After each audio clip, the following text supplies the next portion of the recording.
9 years ago, I quit the last band that I was in. And at that point in time, I had been in bands off and on for the better part of a decade. I'm a drummer.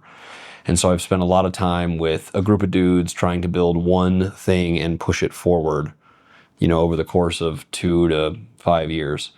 And I'm going to explain in this video why it might be a good idea for you to quit your band. I'm going to tell you a story of how I got to where I am. So at the moment, I am in a touring rock band on the road about 50 to 100 days a year. We actually just got added to a super premium booking agency, so next year is going to be really exciting.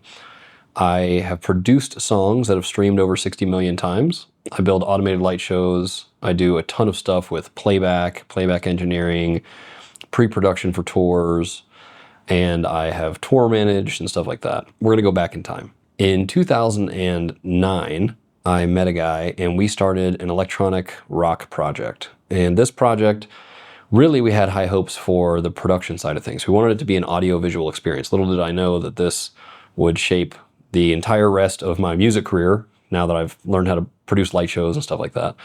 But if you're not familiar with how to make a light show, which I wasn't back then, I just kind of went to the internet, searched whatever I could, downloaded a bunch of software, and used whatever felt the most intuitive at the time. We started off with DMXis, which was an Intech product.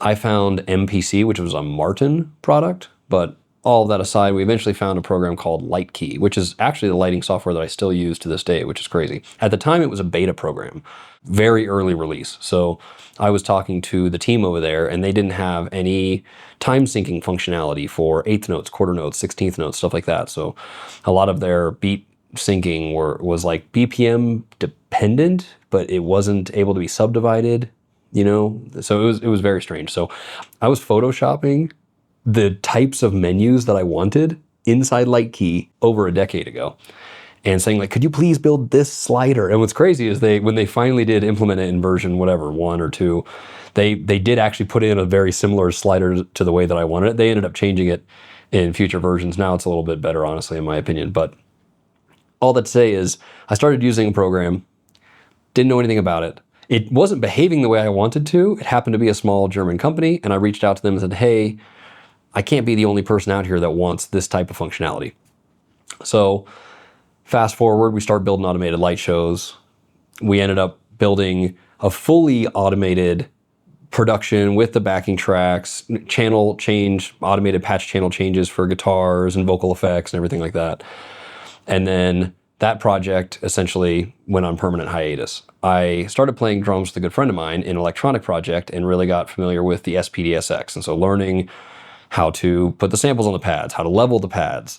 He did most of the backing track stuff at that time, and so I didn't really take over any of that responsibility. And we played a bunch of festival gigs, which was awesome, and it was a really good time. Played, maybe 12, 15 shows with that iteration of that live version of that project, and I learned a lot in about a year and a half.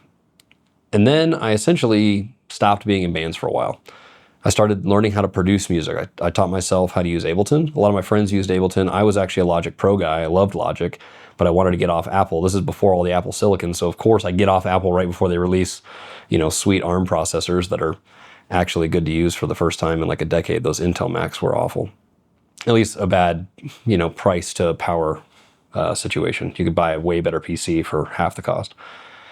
So I eventually built a Hackintosh, was running Logic, and I was like, I got to get off this Hackintosh, and I don't want to give Apple another $4,000. So I build myself a new PC and learn Ableton. I'm like, this is cross-platform. I'm just going to learn it. Little did I know that I'd be running playback and becoming a playback engineer and a production manager for, an internationally touring band only a few years later. And knowing Ableton was one of the most crucial parts of that entire equation. So I just taught myself Ableton, started a cover band on the internet, and started releasing covers. I wanted to learn how to produce. And so by not writing the songs, the problem is when you write a song and you end up, being responsible for the arrangement and the chord progressions and the lyrics and everything like that, you can doubt yourself in the songwriting process every single step of the way. You can also doubt yourself in the production process and the mixing process, and if you teach yourself how to master the mastering process.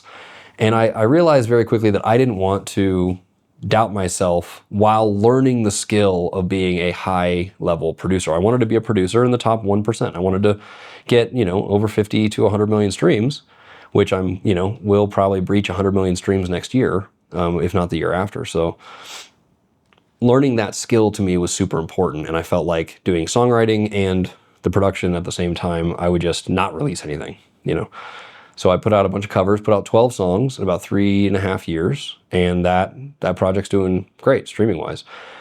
That project's on permanent hiatus. I'm doing a lot of touring with this new, band. Essentially the same guy that I was playing those festival gigs with back in 2017, started a rock band, brought me in.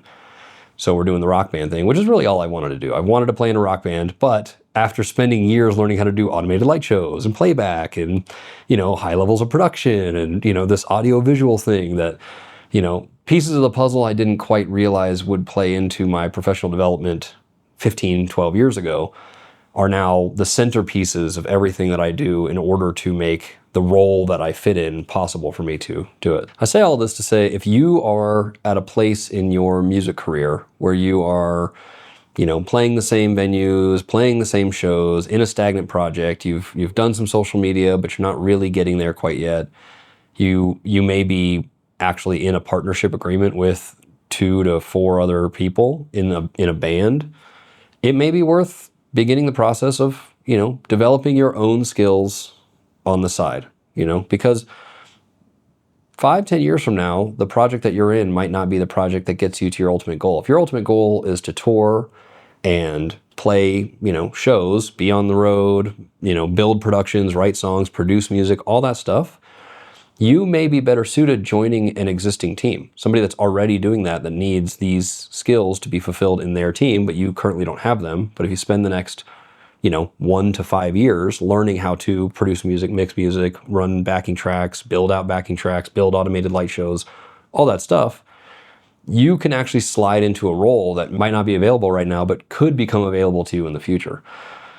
So this is essentially just a reminder that the vehicle that you're in may not be the vehicle that's going to get you where you want to go. So for me, I thought for the longest time how I was going to be in a big touring band and playing big shows and doing music full time was going to be in a single band with a group of guys, and we started it and we built this whole thing up over a decade.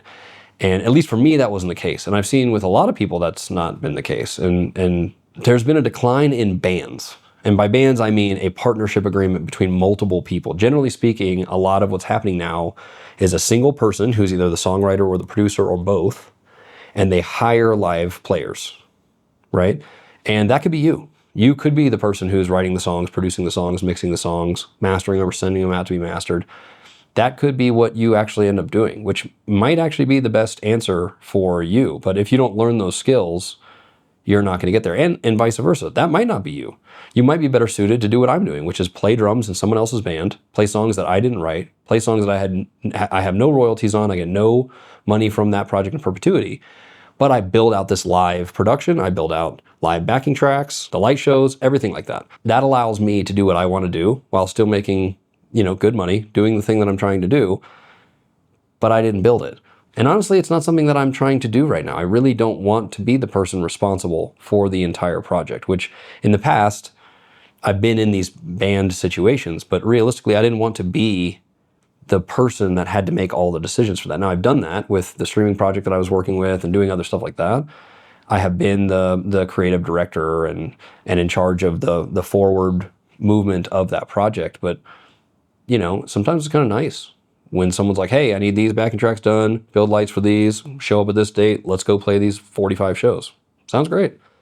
For me, I don't have to think about much else. They're dealing with, what booking agency we're on and, what type of insurance we have on the tour. None of that's my responsibility. I don't have anything to do with that. I just get paid to do these tasks and fulfill these obligations. And for me, it's awesome. Again, that might not be what you want. All I'm trying to paint as far as a picture here is the potential that what you think is going to get you to where you want to go. First, you have to define where you want to go. Do you want to tour? Do you want to be in a rock band? Do you want to be in a funk band? Do you want to be a hip hop artist? Do you want to build light shows? Do you want to run front of house? Do you want to just sit in the studio all day and write songs and sell the songs? Get really clear on what your goals are for what you actually want to do and accomplish, because thinking that what you believe is the right answer because of it might make you more money or it might be some better opportunity, but you might not actually want to end up in the position doing all those things that's going to get you in, I would likely recommend you not do that. I would recommend you figure out what you actually want to do and then begin the process of just heading in that singular direction. The longer you head in that direction and do not deviate from that script, the more likely you are going to get where you actually want to go. So, something to think about. Gonna do a bunch more videos like this. Hopefully you really like this. If you did, leave a like, subscribe, and there's a link to the community in the description, so hope to see you there.